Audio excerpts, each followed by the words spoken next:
Muito boa tarde, senhoras e senhores deputados. Cumprimentar a Associação MOG, Movimento Cancro do Ovário e outros cancros ginecológicos. E vou cumprimentar os membros da delegação que nós temos aqui confirmados que estarão presentes nesta audiência. Cláudia Fraga, Presidente da Associação MOG, Sofia Amram, Rosa Marçal, Doutora Mafalda Casanova, Doutora Susana Viana, Doutora Sofia Braga, Doutora Mónica Nave. Nós somos o Grupo de Trabalho da Comissão de Saúde e, em nome da Comissão de Saúde, cumprimentar a Associação MOG, este Movimento Cancro do Ovário, e dizer-vos que nesta audiência, em termos de grelha de tempos, vamos dar 10 minutos à Associação, depois 5 minutos aos senhores deputados dos grupos parlamentares e depois voltamos a dar um somatório da intervenção dos 5 minutos para a resposta à Associação. Eu peço para sermos contidos neste tempo, porque nós às 15 temos o plenário e, portanto, vamos tentar, dentro do tempo que temos aqui destinado, fazer esta audiência. Desde já passo então a palavra. Muito boa tarde a todas e a todos, senhores deputados. Eu sou Cláudia Fraga, Presidente da Associação MOG. A MOG nasceu a 18 de dezembro de 2019, depois confinámos, mas como eu costumo dizer, não nos resignámos e pusemos a trabalhar porque não existia uma associação de cancros ginecológicos em Portugal. Eu sou doente oncológica desde 2015 e, para não estar aqui a tirar mais tempo, passo já imediatamente a palavra à doutora Mafalda Casanova, que vai fazer uma apresentação mais técnica e depois voltamos à ronda e eu acabarei. Muito bem. Doutora Mafalda, ligar o microfone, por favor. Boa tarde a todos. Para vos contextualizar um bocadinho sobre o problema que vos trazemos aqui, para pedir a vossa ajuda, vou só mostrar-vos meia dúzia de slides para perceberem de que é que estamos a falar. Portanto, o cancro do ovário é realmente uma patologia que não é frequente. Em Portugal temos cerca de 500 novos casos por ano diagnosticados, mas é a quinta causa de morte por cancro na mulher, no sexo feminino. Dentro dos cancros ginecológicos, o cancro do ovário é aquele a que se associa a pior prognóstico. Isto deve-se essencialmente porque não existe um rastreio preconizado útil, a não ser em populações de alto risco, e porque a maioria dos diagnósticos é feito já com doença avançada. Portanto, quando detectamos o tumor, a maior parte das doentes encontram-se em estadios avançados de doença. Relativamente à incidência e mortalidade dos cancros típicos do sexo feminino, os vários tipos de cancro ginecológico e da mama, percebemos que o ovário é o menos incidente, mas associado a maior mortalidade, como conseguem ver aqui neste gráfico. Ao contrário de muitas outras doenças oncológicas em que o prognóstico se tem vindo a modificar nas últimas décadas, até 2011, 2012, o prognóstico de cancro do ovário era o mesmo. Portanto, não notamos, quer em Portugal, quer no resto do mundo, uma diminuição da mortalidade associada ao cancro do ovário, associada a alterações terapêuticas. Ora, isto veio a mudar muito por volta do início de 2010, 2011, com a introdução de novos fármacos, nomeadamente as chamadas terapêuticas de manutenção após quimioterapia. Inicialmente, primeiro, os antiangiogénicos e, posteriormente, desde 2014, já tivemos muitos estudos e alguns medicamentos aprovados de uma classe que se chama inibidores da PARP e que vieram realmente revolucionar o prognóstico e o tratamento destas doentes. Portanto, para perceberem exatamente de que é que estamos a falar, uma mulher com cancro do ovário avançado habitualmente é submetida inicialmente a uma cirurgia, quando esta é possível, seguida de quimioterapia e agora, segundo guidelines mais recentes, seguida de terapêuticas de manutenção, que já vos vou falar um bocadinho mais à frente. As doentes entram numa primeira remissão e destas doentes 20% ficam curadas, mas 80% acabam por recair nos primeiros 3 anos. Portanto, a seguir a uma primeira recaída, a doente vai sempre ter novas recaídas e vai acabar por morrer no contexto da doença. O que é que são inibidores da PARP? Portanto, a PARP é uma enzima que é utilizada no ciclo celular e, isto de uma forma muito simples para conseguirem perceber, a sua inibição leva à morte celular e, portanto, à morte das células tumorais. Inicialmente percebeu-se que os inibidores da PARP, portanto, os fármacos que inibem esta enzima, eram particularmente eficazes em doentes com uma determinada mutação, uma mutação BRCA, que está associada a um síndrome hereditário de câncer da mama e ovário, que ocorre em cerca de 10 a 15% das doentes com câncer do ovário. Hoje em dia, e por estudos posteriores, já percebemos que doentes também sem essa mutação, que podem ter outras mutações ou eventualmente nenhuma mutação conhecida, também respondem a estes fármacos. O que é que nos dizem as guidelines? Portanto, nós, oncologistas, médicos no geral, guiamos-nos por guidelines internacionais, habitualmente americanas, e nós aqui em Portugal particularmente baseamos-nos nas guidelines da Sociedade Europeia de Oncologia para tratarmos as nossas doentes. E atualmente, segundo as guidelines, quer americanas, quer as da Sociedade Europeia de Oncologia, nós temos 3 hipóteses de tratamentos de manutenção após uma primeira linha de quimioterapia. E é dessas 3 hipóteses que vou pormenorizar mais um bocadinho para perceberem.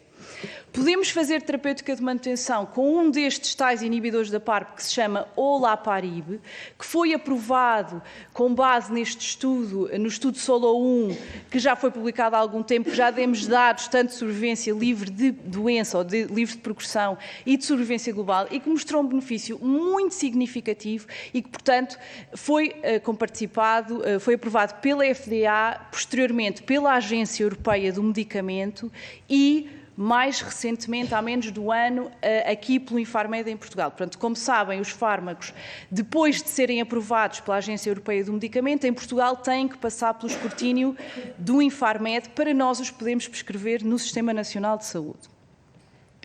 Atenção, que só 10 a 15% das doentes têm uma mutação BRCA. E atualmente em Portugal, só este medicamento é que está comparticipado no Sistema Nacional de Saúde, o que quer dizer que nós só conseguimos fazer terapêutica de manutenção a 10 a 15% das doentes com câncer do ovário avançado. Outra hipótese, que também já está aprovada há bastante tempo, estamos a falar há mais de 2 anos, pela FDA e pela Agência Europeia do Medicamento, é uma associação deste olaparib com o antiangiogénico, o bevacizumab. Foi aprovado, segundo este estudo, PAOLA-1, que mostrou um benefício com impacto clínico e estatístico em tratamento de doentes com deficiência de recombinação homóloga, ou seja, podem não ter uma mutação BRCA, mas ter uma outra mutação que lhes confere esta deficiência. A deficiência de recombinação homóloga está presente em 50% das doentes. Esta combinação não foi aprovada pelo Infarmed. Por este motivo, nós não a podemos prescrever no nosso país, no Sistema Nacional de Saúde. Outra hipótese é outro inibidor da PARP, o niraparib, foi aprovado com base neste estudo, no estudo PRIMA, e mostrou benefício em doentes com e sem mutação, ou seja, 100% das doentes podem ser candidatas a fazer este tratamento de manutenção após resposta à quimioterapia de primeira linha. Este medicamento, mais uma vez, está aprovado pela FDA, pela Agência Europeia do Medicamento e foi indiferido pelo Infarmed, o que significa que no SNS nós não o podemos prescrever e as nossas doentes não têm possibilidade de o fazer. Resumindo aqui o que eu disse. Portanto, isto são as guidelines pelas quais os países da Europa se regem, os países da União Europeia. Temos, em doentes com mutação BRCA, podemos fazer niraparib, olaparib mais bevacizumab ou olaparib em monoterapia. Em Portugal, só estamos autorizados a fazer olaparib em monoterapia. Não temos acesso às outras hipóteses. Nos doentes com deficiência de recombinação homóloga, mas sem mutação, estamos a falar de cerca de 50% das doentes, as guidelines dizem que devemos fazer niraparib ou olaparib e bevacizumab. Em Portugal, não o podemos fazer por não estar aprovado pelo Infarmed. Em doentes sem qualquer tipo de mutação, correspondem a 50% das doentes, também não podemos fazer nada. Nem o niraparib, nem o bevacizumab, que estão aprovados pela Agência Europeia do Medicamento e, como já vou-vos mostrar mais à frente, são prática corrente na maioria dos países da União Europeia. Portanto, para terem uma ideia, este último fármaco de que vos falei, o niraparib, está aprovado em todos estes países. Portanto, todos os países da Europa Ocidental, todos os países do sul da Europa, do norte da Europa, incluindo alguns países da Europa de leste. Eslovénia, República Checa, Polónia, Grécia, Espanha, outros países economicamente mais ou menos ao nível de Portugal. têm a aprovação deste fármaco, alguns deles há cerca de 2 anos. Em Portugal, nós continuamos a não conseguir tratar as nossas doentes com este medicamento. E o mesmo se passa para a combinação do olaparib com bevacizumab. E então, resumindo e concluindo, o cancro do ovário é a 5ª causa de morte por cancro na mulher em Portugal, com cerca de 500 novos casos por ano. É uma patologia pouco frequente, mas associada a uma grande mortalidade, com muito mau prognóstico. Temos, nos últimos anos, introdução de terapêuticas inovadoras de manutenção que vieram revolucionar e melhorar o prognóstico destas doentes. Temos o niraparib aprovado pela EMA e pela FDA em primeira linha para todas as doentes com cancro do ovário e o olaparib com bevacizumab aprovado pela EMA e pela FDA em primeira linha para todas as doentes com deficiência de recombinação homóloga. Em Portugal, apenas as doentes com mutação BRCA podem ser candidatas a fazer olaparib, portanto, tratam-se de apenas 10 a 15% das doentes, o que significa que mais de 85% das doentes com cancro do ovário avançado não podem fazer tratamento de manutenção após uma quimioterapia de primeira linha no nosso país, ao contrário da maioria dos países da União Europeia. O Infarmed, por lei, tem 280 dias para a avaliação farmacoeconómica dos medicamentos, prazo esse que rarissimamente é cumprido. Eu, sinceramente, não me estou a lembrar, pelo menos em oncologia, de algum medicamento que tenha sido aprovado neste período temporal. Há, inclusivamente, fármacos que demoraram mais de 5 anos a ser aprovado e, portanto, nós temos uma desigualdade marcada no acesso a medicamentos inovadores em Portugal, relativamente aos outros países da Europa e dentro do nosso próprio país existe uma desigualdade marcada do SNS para o sistema privado de saúde, porque alguma destas doentes que tenham um seguro ou que tenha dinheiro para o pagar pode fazer estes medicamentos no nosso país a título privado. Portanto, o objetivo da nossa reunião será pressionar as entidades reguladoras, nomeadamente o Infarmed, aqui a contar com a vossa ajuda, para reapreciação das indicações e das aprovações farmacoeconómicas destes medicamentos que acabámos de falar, como terapêuticas de manutenção após quimioterapia de primeira linha em cancro do ovário avançado. Terapêuticas essas consideradas standard e já aprovadas na maioria dos países da União Europeia. E igualar o acesso a tratamento das doentes dentro do nosso próprio país, quando comparamos o Sistema Nacional de Saúde com o Sistema Privado de Saúde. E era isto que tinha para vos dizer. Muito bem, doutora Mafalda, muito obrigada pela forma clara como nos fez a apresentação. E eu vou passar a palavra aos grupos parlamentares, ao Grupo Parlamentar do Partido Socialista, a deputada Berta Nunes. Obrigada, Sr. Presidente, e obrigada por estarem aqui, porque, na verdade, este tema é um tema muito importante, tem a ver com a igualdade de acesso a medicamentos inovadores que podem prolongar a vida e, por isso, até melhorar, eventualmente, embora não tenha aqui dados sobre isso, a qualidade de vida das doentes, também é importante. Seguramente, eu não quis prolongar aqui também, podemos ter implementado. Depois, doutora, depois na resposta e depois eu também deixava já a nota se nos pudessem disponibilizar a Nós somos muito sensíveis a esta questão. Aparentemente, não é muito compreensível que a grande parte dos países europeus e a própria EMA e a FDA tenham aprovado e o Infarmed não tenha aprovado, com base, segundo o que nos informam, na ausência de dados de sobrevivência global com maturidade suficiente para a demonstração da diferença estatística entre o niraparib e o placebo.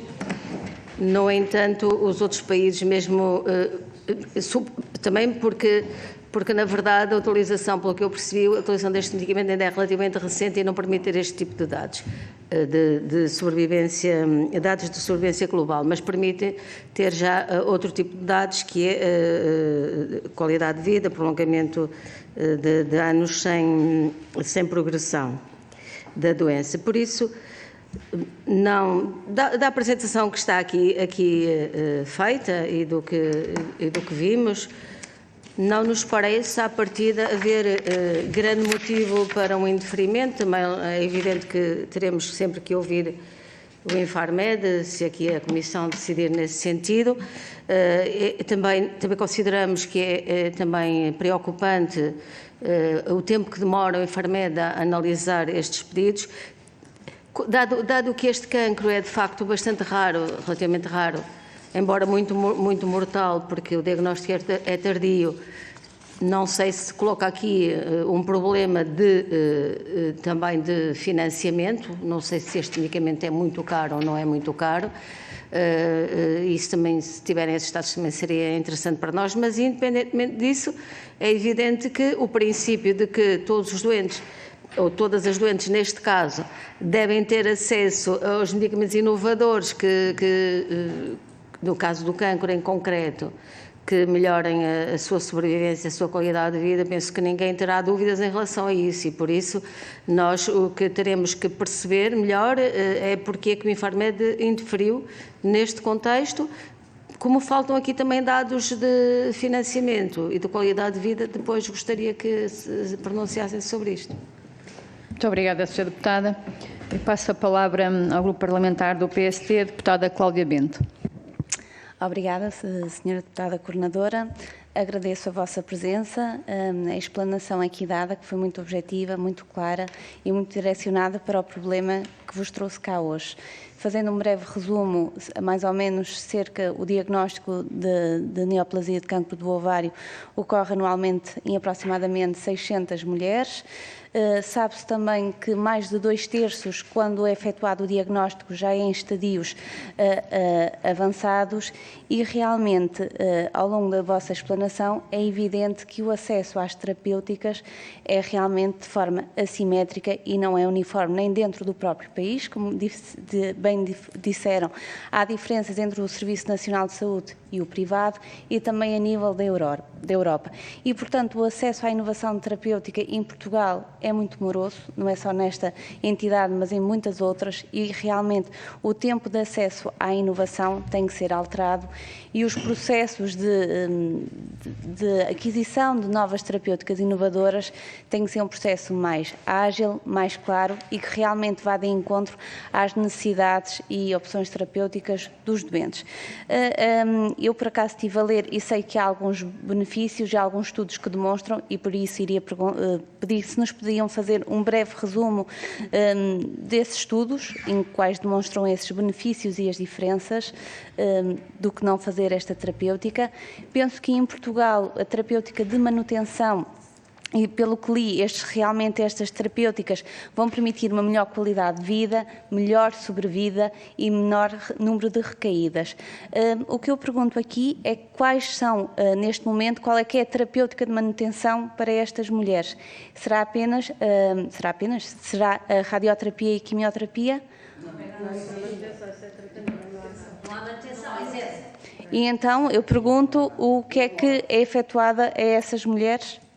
E agradeço que digam a resposta para ficar claro, está bem? E ficar registado, porque isso é um argumento pelo qual não se compreende, havendo esta terapêutica já noutros países, porque é que realmente não existe cá. E tal como falado aqui e dito pela Sra. Deputada Berta Nunes, penso que seria importante ouvirmos o Infarmed acerca da não introdução destes novos medicamentos, dos inibidores da PARP, alguns deles, porque um deles já existe, mas só para aquelas recomendações das mulheres com determinadas mutações, porque é que para as outras não há, porque realmente só serão 20%, a grande maioria das mulheres que têm esta doença não será então tratada e não será efetuada terapêutica de manutenção. A minha pergunta é para que fique registado aqui, porque é mais um dado que se pode depois efetuar para o acesso desta terapêutica no nosso país. Obrigada. Obrigada, Sra. Deputada. Tem a palavra o Sr. Deputado Pedro Frazão, do Grupo Parlamentar de Chega. Muito obrigado, Sra. Presidente, Srs. Deputados. Queria saudar na pessoa da Sra. Presidente, doutora Cláudia Fraga, e também da doutora Mafalda Casanova, saudar todas as mulheres com cancro que estão com esta condição e que estão à espera de ter acesso a esta medicação. Nós estamos a falar aqui de um medicamento que já não é inovador, ao contrário do que disse a Sra. Deputada Berta Nunes. O Alaparide foi aprovado pela Agência Europeia do Medicamento, pela EMA, em 2014, é utilizado largamente no cancro câncer da mama e, portanto, 9 anos em ciência médica não é de todo um medicamento que se possa considerar inovador. E também já está aprovado em muitos países, como a doutora referiu e muito bem, e, portanto, é totalmente incompreensível que em Portugal as nossas mulheres, 85% das mulheres com esta tipologia de cancro não tenham acesso a esta medicação. É totalmente incompreensível e é até um pouco revoltante, devo dizer, porque estamos a falar até de um cancro que advém de uma mutação genética e, portanto, pode haver até uma certa previsibilidade do aparecimento desta patologia e, se calhar, o que as mulheres portuguesas têm que começar a fazer é fazer testes genéticos e, se tiver esta mutação, talvez tenham que emigrar para um país onde exista esta terapêutica. E gostava de aproveitar ter falado aqui nos testes genéticos para desmistificar um pouco aquilo que a doutora disse acerca do acesso à terapêutica no acesso privado. Como sabemos, é verdade que as mulheres podem ter acesso no acesso privado, mas se tiverem milhares de euros para copagar esse tratamento. Não é absolutamente líquido que uma mulher que tenha um seguro de saúde depois tenha também mais um X milhares de euros para investir nessa terapêutica e, portanto, é absolutamente necessário que o acesso exista também no SNS.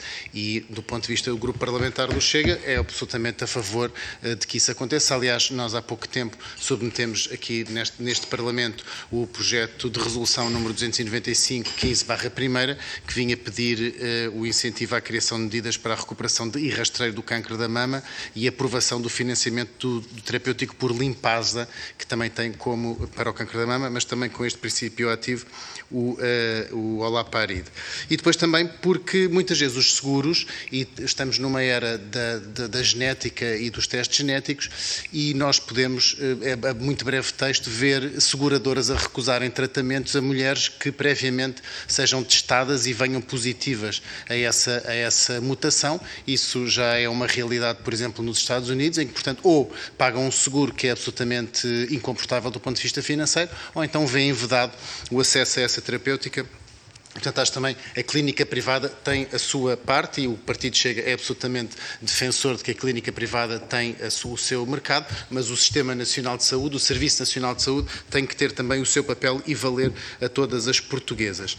E, portanto, para nós é absolutamente incompreensível, revoltante e de pasmar que o Infarmed não deixa as mulheres portuguesas acederem a esta terapêutica. Estamos totalmente disponíveis para submeter uma iniciativa legislativa que venha ao encontro das pretensões da MOG, da vossa associação, que saudamos e que agradecemos pelo trabalho cívico e de defesa das mulheres portuguesas que estão neste momento desvalidas no que refere a esta proteção terapêutica, digamos assim, e, portanto, deixo à disposição, na pessoa da Sra. Presidente, toda a nossa colaboração para podermos, pelo Partido Chega, entregar uma iniciativa legislativa que vá no sentido também, como fizemos para o Limparsa ou olaparib, para fazermos também para a comparticipação desta terapêutica. E também, obviamente, subscrever as palavras da Sra. Deputada Cláudia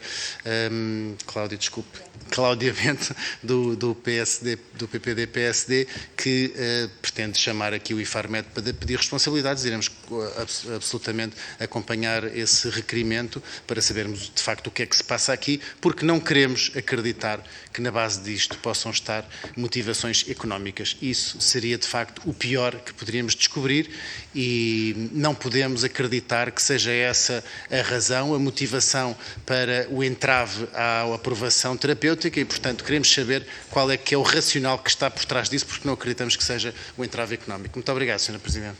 Obrigada, Sr. Deputado. Passo a palavra à Sra. Deputada Joana Cordeiro, do Grupo Parlamentar da Iniciativa Liberal. Obrigada, Sra. Deputada Coordenadora. Cumprimento os Srs. Deputados, cumprimento a MOG, na pessoa da sua Presidente Cláudia Fraga, cumprimento a restante comitiva, agradeço à Dra. Mafalda Casanova pela explicação que aqui nos deu e pela apresentação que nos fez, que eu lhe ia pedir que se pudesse enviar aqui para a Comissão de Saúde para ser disponibilizada.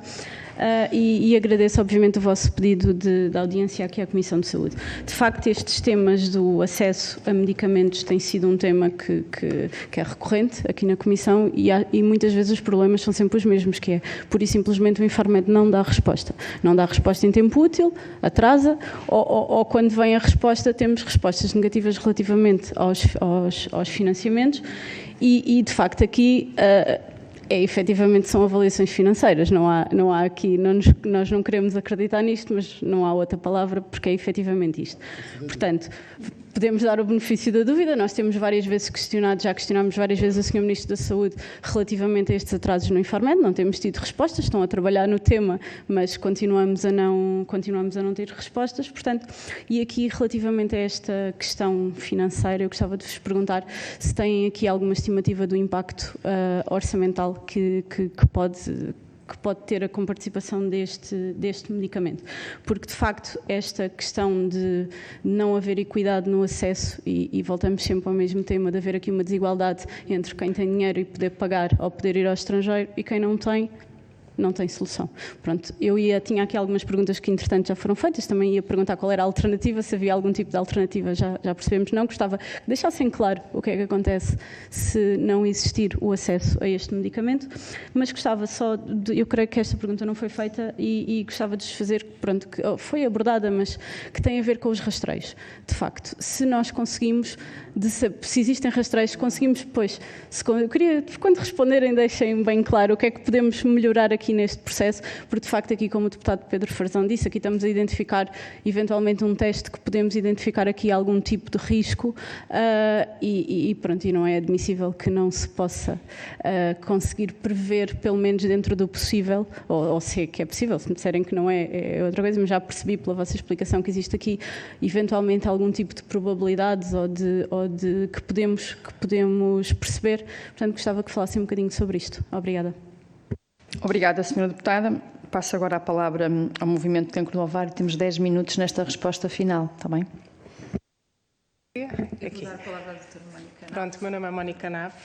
Eu acedi aqui ao convite da Cláudia com muito gosto, porque de facto isto é um tema que nos toca a todos, apesar de, curiosamente, eu sou médico oncologista com uma particular dedicação a esta área de tratamento do cancro da mama, mas também dos tumores ginecológicos, nomeadamente do cancro do ovário, mas trabalho apenas no sistema privado há 16 anos. Portanto, acho que venho dar uma visão um bocadinho diferente da visão da Mafalda. Apesar de tudo, são todas doentes portuguesas e, portanto, eu acho que como interessada na matéria, sinto-me, enfim, também na obrigação de estar aqui. Portanto, ia pegar, se calhar, nas perguntas que foram colocadas por ordem cronológica. Em relação aos dados de sobrevivência, que muito bem falou, já temos dados de sobrevivência global que mostram uma vantagem de sobrevivência global quer estatisticamente significativa, quer clinicamente significativa, no ensaio PAOLA, portanto, que adicionou a Laparib a bevacizumab, como a Mafalda mencionou, e no ensaio SOLO-1, embora no ensaio SOLO-1, isto provavelmente tem a ver com fatores estatísticos, a diferença é clinicamente pronunciada em termos de sobrevivência global, mas estatisticamente o poder estatístico não foi demonstrado. Mas clinicamente, isto para nós oncologistas ou médicos que tratamos pessoas, a diferença clínica, quando nós vemos muitos meses de diferença em termos de sobrevivência global, é relevante.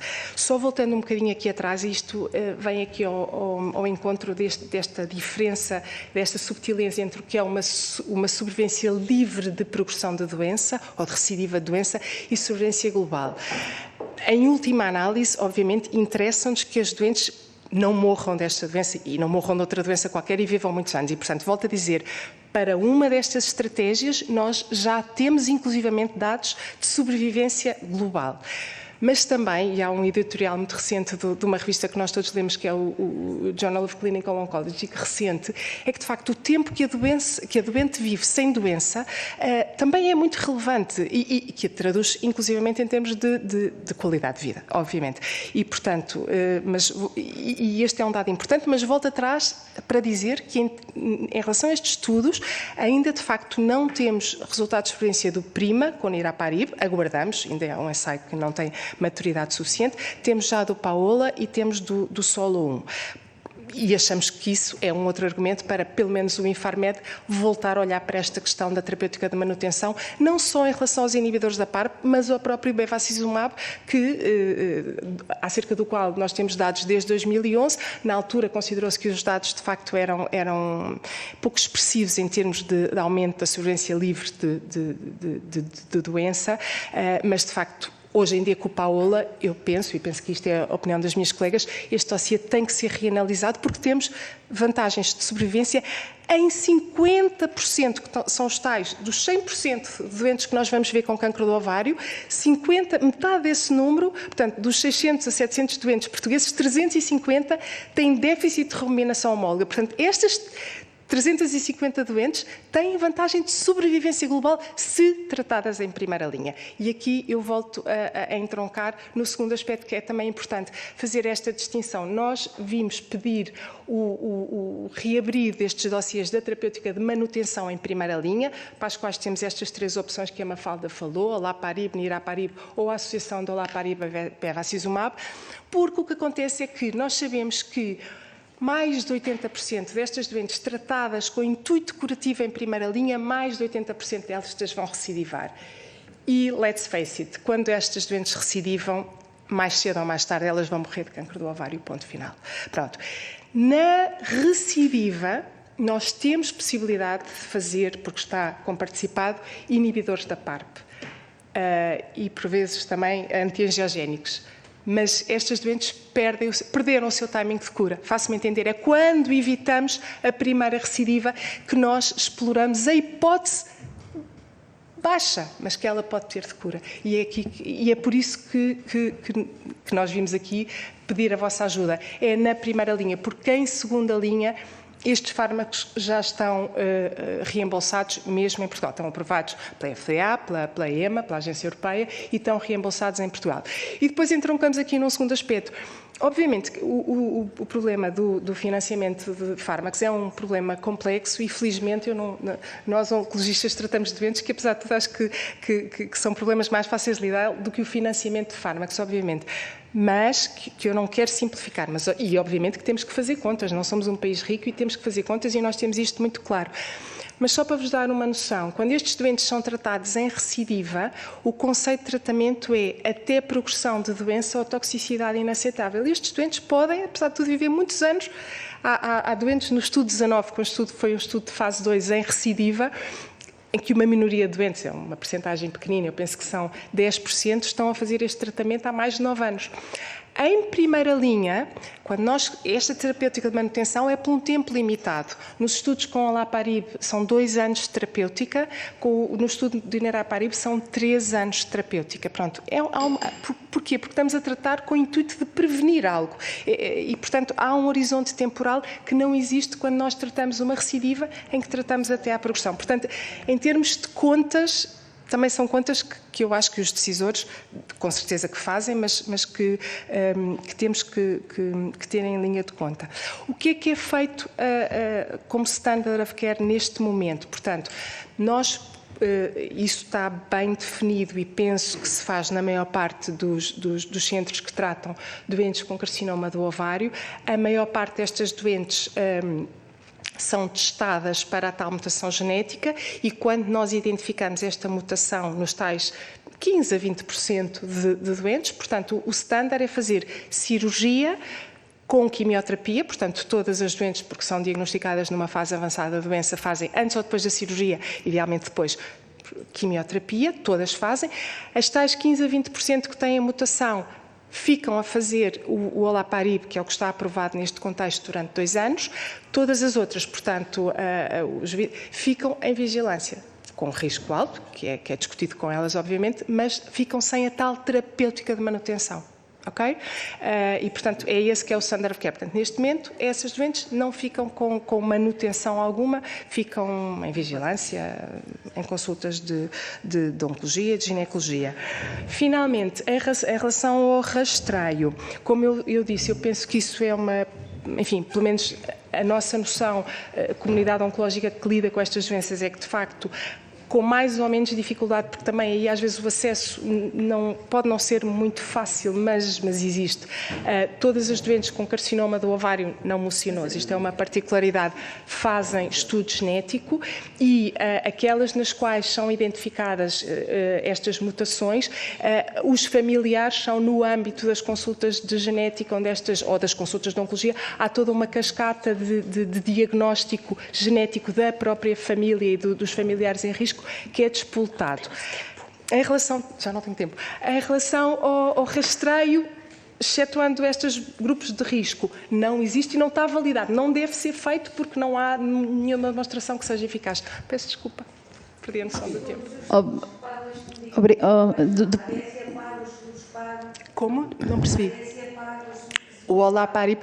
Os seguros, eu trabalho num privado, portanto falo com isso. Os seguros, tudo o que tiver aprovado pela EMA, desde que o doente tenha um plafond, quando o doente negocia um seguro, se o doente negociar um plafond de 20 mil euros anual, esqueça, não faz...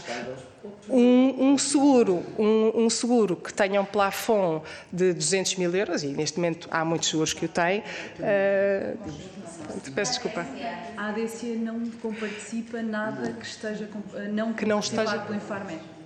Igual ao SNS. ADC, SNS, igual.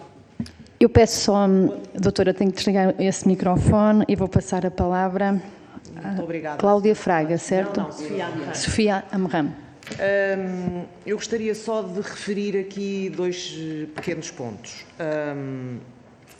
A Associação MOG fez um pedido de reapreciação ao Infarmed e na resposta do Infarmed referiram que necessitavam de mais estudos por parte do laboratório. Isto concretamente no que diz respeito ao Niraparib. Eu julgo que é importante referir que, tanto quanto nós sabemos, os elementos que o laboratório em causa submeteu às entidades congêneres do Infarmed, em todos aqueles países que constam da lista que está no PowerPoint, são exatamente os mesmos. Portanto, o Infarmed, tanto quanto sabemos, solicita elementos que não existem. E, portanto, isto julgo que é importante para que os seus deputados percebam que, ao questionarem... Cláudia, só um segundo. Relativamente à questão que colocou do custo do medicamento, eu sou uma sobrevivente e tomo um medicamento porque tenho um seguro, porque eu posso pagar, porque trabalhei, mas é um seguro muito caro. Eu, mais do que ninguém, tenho lutado com a Associação para que, de facto, outras mulheres tenham acesso a este tipo de tratamento. E isto é um medicamento que custa 6 ou 7 mil euros por mês. Mas, no fundo, há imensos tratamentos oncológicos que até custam mais. Portanto, parece-me que não faz sentido que este medicamento não seja... que o financiamento para este medicamento não seja deferido pelo Infarmed. Muito bem, eu peço desculpa, nós se falarmos assim ao mesmo tempo não estamos a ser ouvidos e estamos em direto, portanto não estamos mesmo a ser ouvidos. Eu peço só que desligue o microfone e passe então a palavra à Sra. Presidente. Senhoras e senhores e senhor deputado, eu gostaria de apresentar aqui o meu exemplo. Eu tive cancro em 2015 e se tivesse provavelmente tido a oportunidade de tomar o Niraparib, não estaria aqui neste momento com uma recidiva. Passado 3 anos, como diz os estudos, eu tive uma recidiva e essa recidiva fez com que eu tivesse mais 4 operações, 20 vezes a barriga aberta e, com licença, vou-vos mostrar, porque eu tenho bom ar, tenho uma única religião que é nadar no mar, mas esta barriga já foi aberta 25 vezes. Isto é um cancro silencioso que pode bater à porta de qualquer um, não há rastreios, não se pode fazer nada e quando ele nos bate à porta, muitas vezes está avançado, em estadios grandes. Isto é um cancro de mulheres, mas que afetam os homens também, como filhos, pais, companheiros, amigos, etc. Isto é um problema de saúde do nosso país. Os senhores deputados estão aqui a representar todas as pessoas portuguesas e não só do país e, portanto, isto pode bater à porta de qualquer um. Se as recidivas são péssimas, eu já estou outra vez na fase em que posso ter outra recidiva. Portanto, isto sai muito mais caro ao Estado, não comparticipar um medicamento. A nível de morte é muitas vezes o que acontece, e a qualidade de vida, como aqui foi perguntado, é diminuta com isto. Há uma grande desigualdade e equidade entre as mulheres, porque quem tem mutação, e são só 15% das mulheres, têm a comparticipação. Eu tenho a ADSE, toda a vida trabalhei para o Estado, trabalhei numa escola de uma TAPE na Amadora, mudei muito comportamento. Sr. Presidente, temos de terminar. E, portanto, agradeço que reapreciem isto, porque isto é longitudinal em todas as famílias e não é um cancro só de mulheres. É de mulheres, sim senhora, mas que os homens são muito também atingidos, claro. Muito obrigada. Obrigada, Sr. Presidente. A deputada Cláudia Bento tinha... Não, muito bem. Pronto, de nossa parte, agradecer a vossa vinda aqui à Comissão de Saúde. Nós, entretanto, e podíamos só um minuto no final da audiência, despedirmos do movimento do cancro do ovário e alguma coisa, por favor, fazer-nos chegar os dados que foram pedidos. Muito obrigada.